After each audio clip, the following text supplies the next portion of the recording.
Welcome back to Bench Build. This is the mosaic section. These are the materials you will need. In the middle you will see there's a mesh, plastic, fiberglass, or burlap. And yes, we have used burlap and it has held up just fine. It just needs to be an open weave so the thin set can come through it.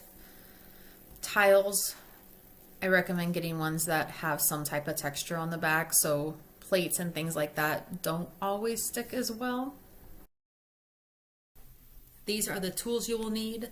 The hammer, screwdriver, and tile snips are for breaking up the tiles.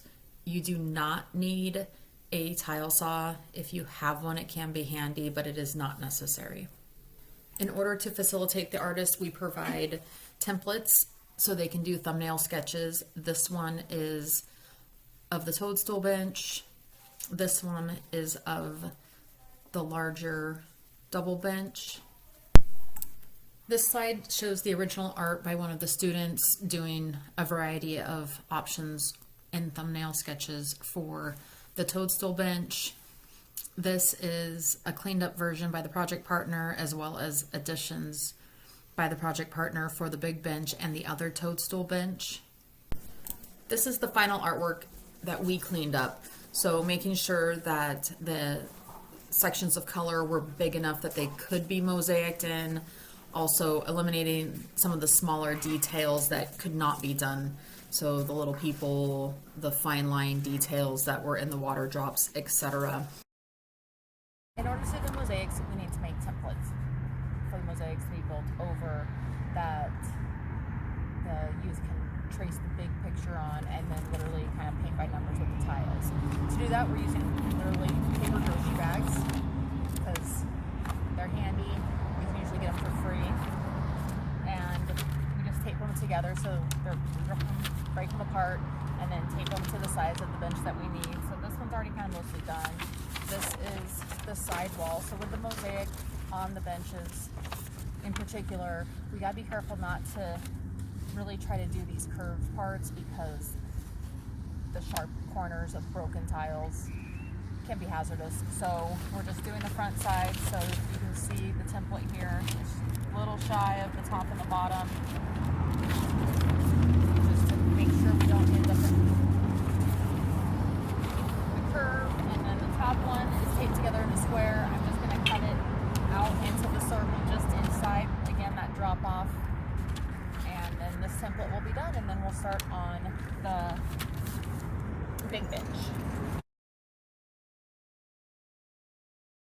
And we have our top circle, and that's all we need for this step, and then we'll send it off to the kids to trace on. This is the big bench with the paper, so you can see there's gaps again around the curves, but we have separate pieces for each top area and then the sides. So this one, what I did is this front area up here, it wraps all the way around, and it's actually, so it is currently taped in place, but I did set the tape on other tape so it could come off.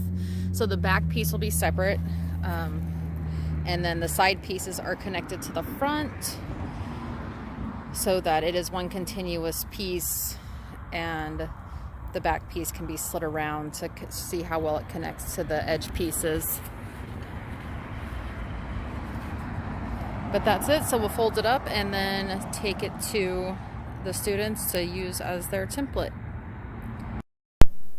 Once you have the final artwork, this is when the full-size template and the artwork comes together, and you use the projector to project it onto a wall and have them trace it with a thick marker so that when you lay the mesh over the template, you can still see the lines through it, and then literally just paint by numbers with the tiles and glue them down with the white glue. It's just a water-based glue.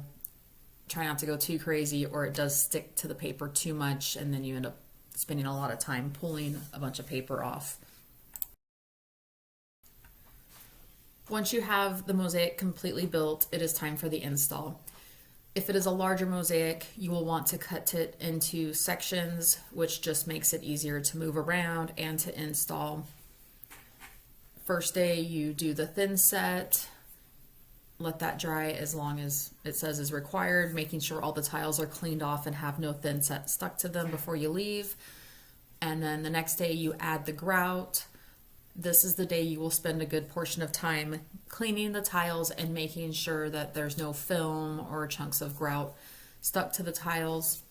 This picture shows what it looks like with a light colored grout, which again, we don't recommend. A dark colored grout really helps the color and the images to pop.